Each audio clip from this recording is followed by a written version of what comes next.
ঘন অরণ্যে একা একা ঘুরে বেড়াতে ভালোবাসত এক চতুর শিয়াল। বনের সব প্রাণী জানত শিয়ালের মাথায় সব সময় কোনো না কোনো কৌশল ঘুরে।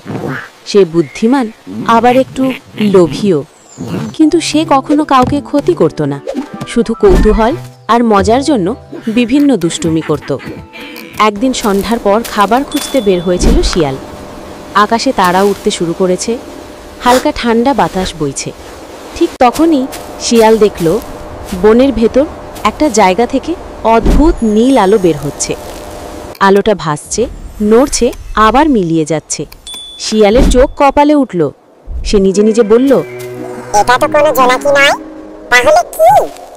কৌতূহলী শিয়াল আলোটার পেছনে পেছনে যেতে লাগলো। যতই এগোয় আলোটা তত দূরে সরে যায়, ফলে আরও রহস্যময় লাগে। শেষ পর্যন্ত এক গভীর ঝোপের কাছে এসে আলোটা থেমে গেল। ঝোপের ভেতরে ঢোকার আগে শিয়াল কয়েকবার ভাবল, ভূত-টুত নাকি? কিন্তু সে ভয় পায় না। শিয়ালরা ভয় পেলেও ভয় দেখায় না। ঝোপের পাতা সরাতেই শিয়াল দেখল একটা ছোট্ট জোনাকির দল নয়, বরং একটা অদ্ভুত আলোর পাথর মাটিতে পড়ে আছে। পাথরটা নীল আলো ছড়াচ্ছে, যেন নিজের মতো শ্বাস নিচ্ছে। শিয়াল আবারও ভাবল, এটা যদি আমি পেয়ে যাই, তাহলে বনে আমার নাম হবে আলোর শিয়াল। সবাই আমাকে দেখতে আসবে। ঠিক যখন শিয়াল পাথরটা তুলতে যাবে, তখন পাশের একটি লম্বা গর্ত থেকে একটি কচ্ছপ বের হয়ে এলো। ধীর, ভারী, কিন্তু খুব জ্ঞানী স্বভাবের। কচ্ছপ শান্ত গলায় বলল, ওই পাথরটি তুলবে না। শিয়াল অবাক হলো।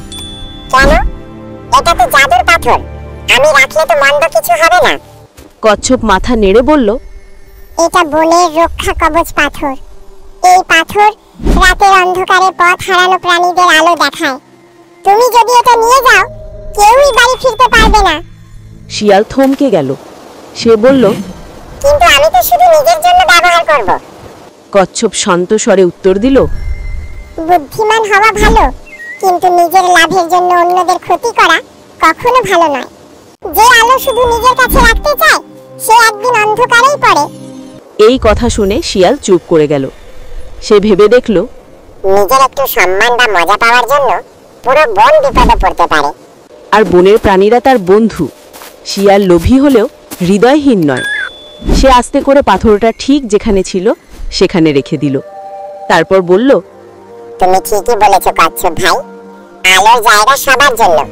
আমি চাইলে এটাকে নিজের বলে নিতে পারতাম, কিন্তু সেটা ঠিক হবে না। কচ্ছপ মুচকি হেসল। তুমি লোভ জিতেছো। এটাই জীবনের সবচেয়ে বড় জয়। সেই রাত থেকে শিয়ালি বনের আলোর রক্ষক হয়ে গেল। সে প্রতিদিন রাতে এসে দেখে যায় পাথরটা ঠিক আছে কিনা। আর কোনো প্রাণী পথ হারালে শিয়াল নিজেই তাকে পথ দেখিয়ে দেয়। বনের সবাই বলল, দুষ্টু শিয়াল আজ সত্যিকারের আলো খুঁজে পেয়েছে, ভালো কাজের আলো।